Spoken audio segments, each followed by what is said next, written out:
Good afternoon, everyone. So I'm here to discuss the last module, Module 9. So it's entitled Managing the Self, Learning to be a Better Learner, Setting Goals for Success, and Taking Charge of One's Health. So in an era of constant change and information overload, the most important skill any individual can possess is the ability to manage oneself. Managing the self is not merely about discipline, it's about becoming an intentional architect of one's own growth, success, and well being.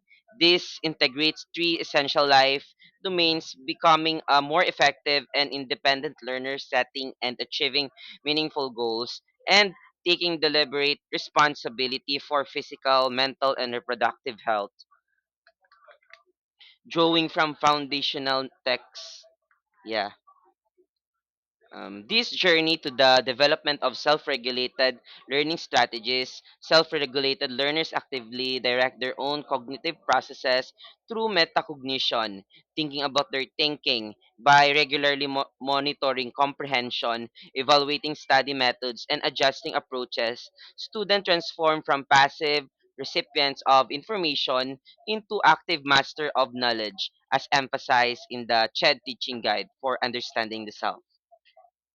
Prac- Practical study habits from the foundation of self-regulating learning techniques such as spaced repetition, active recall, interleaving, and elaboration have been proven far superior to traditional highlighting and cramming.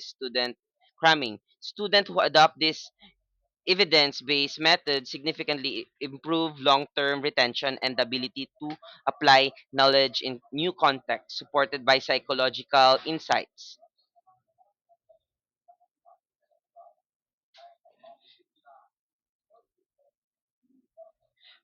Goal setting is the bridge between aspiration and accomplishment. Yung pag pag goal set mo daw. Ano, what do you mean by goal setting?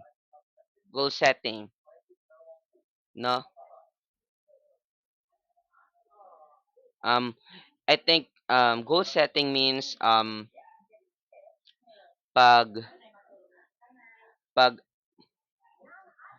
um yung yung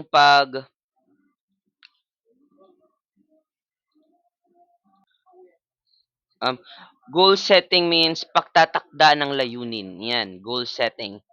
So this course teaches students to design SMART. What do you mean by SMART? Specific, measurable, achievable, relevant, time bound. Goals tailored to personal and academic ambition. By aligning goals with one's values and priorities, individuals can create actionable roadmaps for success, drawing philosophical perspective from this philosophy of man selected readings. Yeah.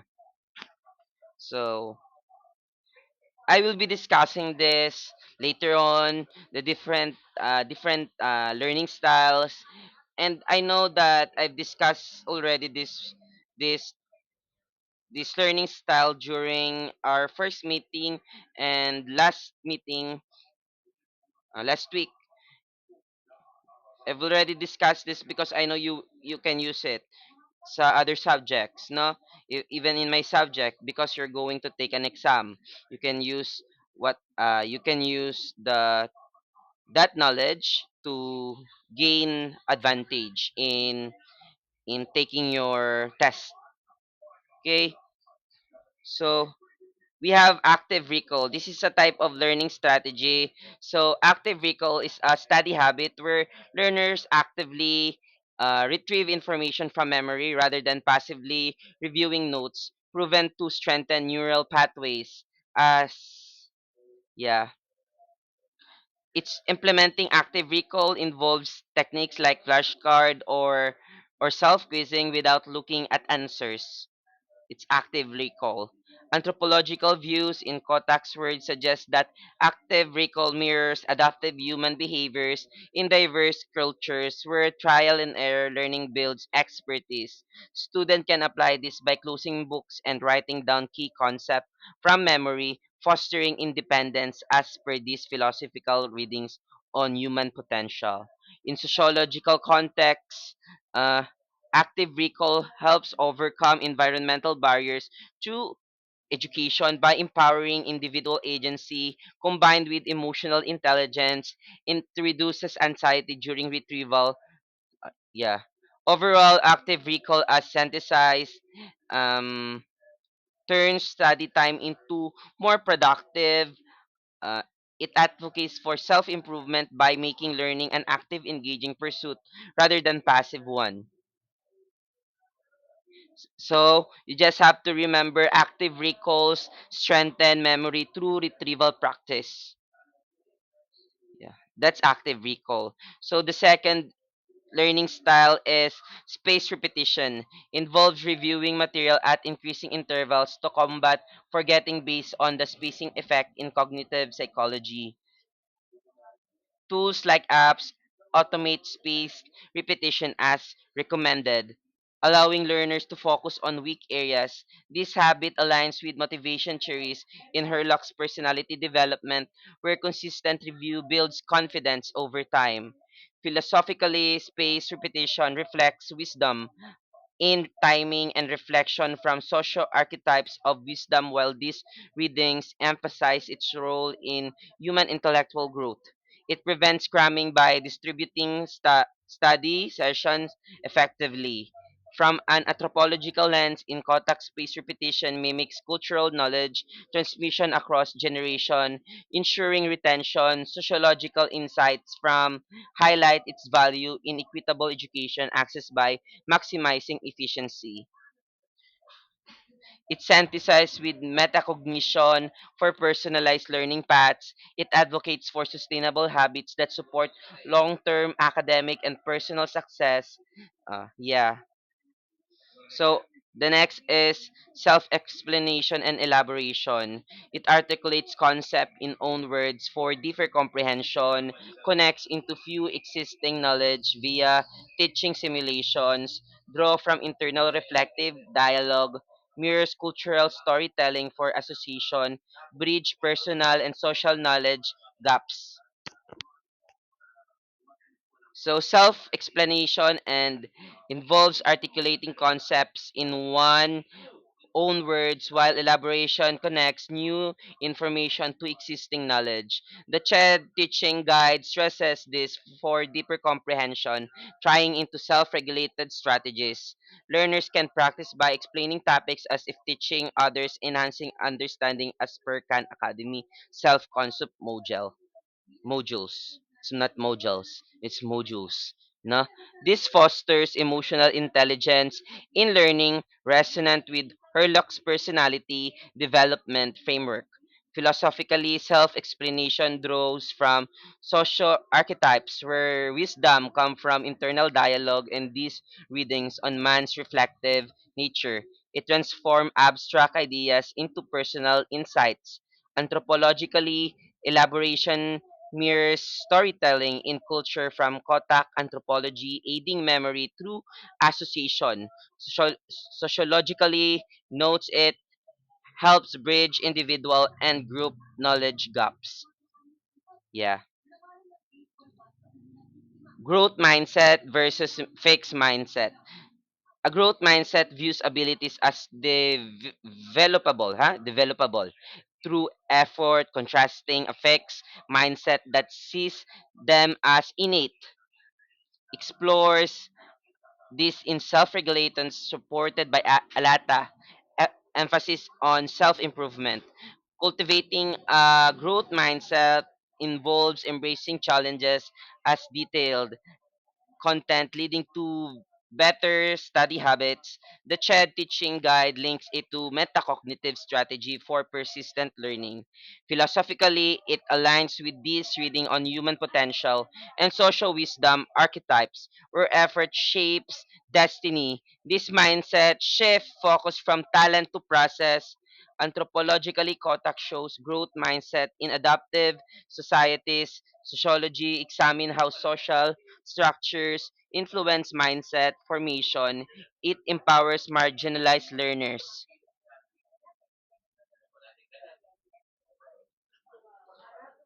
Personal goals and self-care plans. So It is a cornerstone of managing the self, enabling individuals to align their aspiration with sustainable well-being practices. Understanding the self goal setting involves a reflective process where individuals assess their values, strengths, and weakness to create actionable paths forward, integrating physical, emotional, and social dimension of health. This is echoed in the CHED teaching guide for understanding the self, which stresses that self care plans should encompass routines for sleep, nutrition, and exercise to prevent burnout while pursuing academic success, incorporating family planning as a mandatory aspect. These plans extend to reproductive health decisions that support long-term objectives, such as delaying parenthood, to focus on education and career, thereby avoiding unintended stressors. Philosophical perspective from Philosophy of Man selected readings further underscore that human potential is realized through intentional self-direction where goals and self-care intersect to foster autonomy and fulfillment.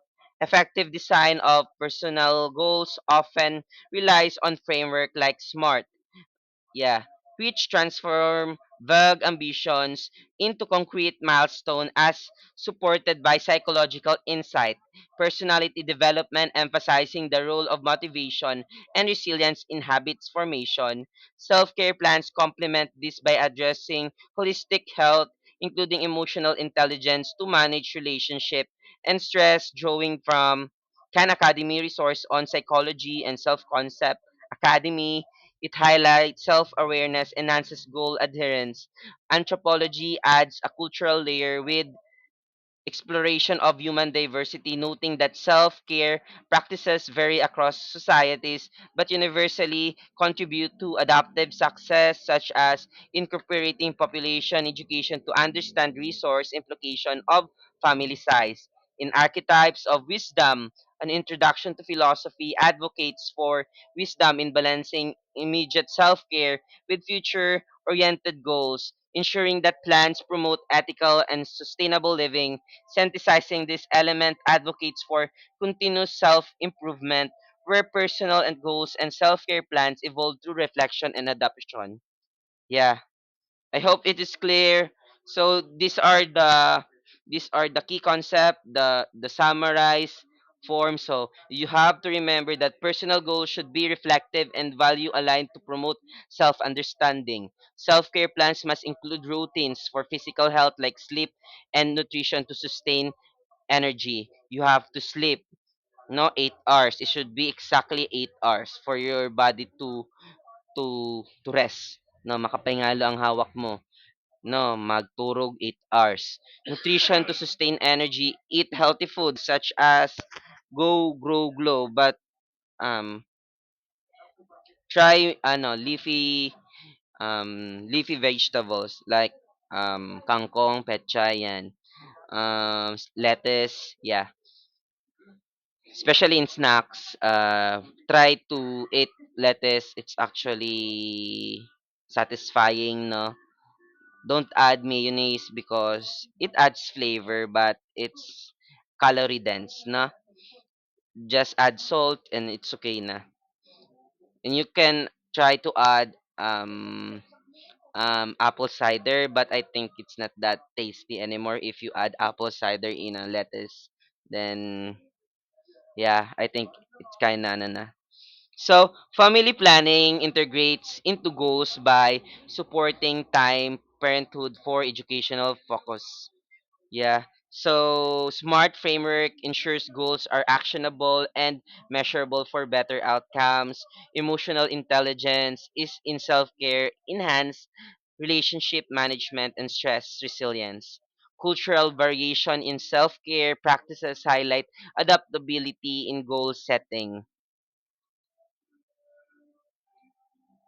Philosophical wisdom balances short-term care with long-term aspiration.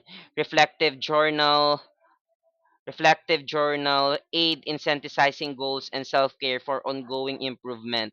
Population education addresses resources impacts of family choices on personal success.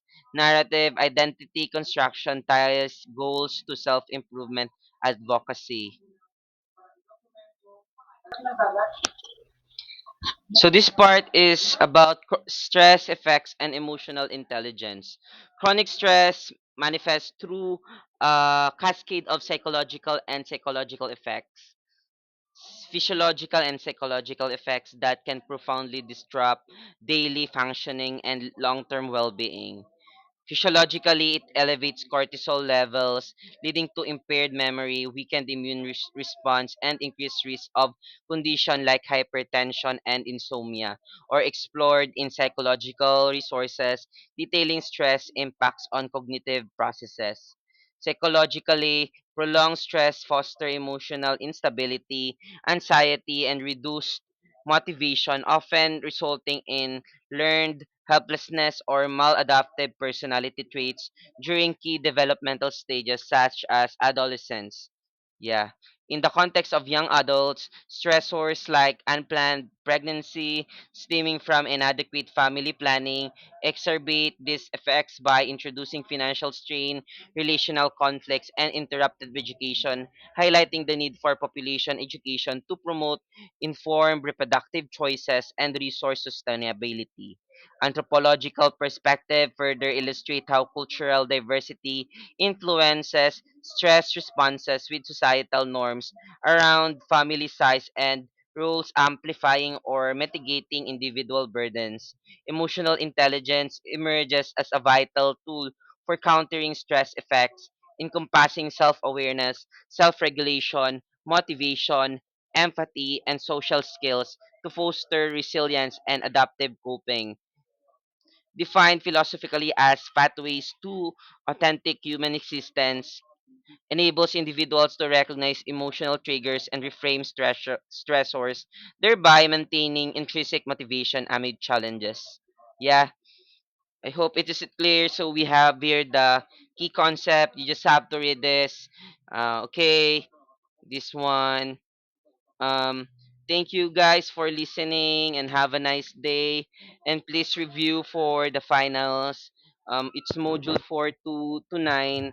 I hope that you review and the apply the techniques that you have learned in our discussion for today. And once again, have a nice day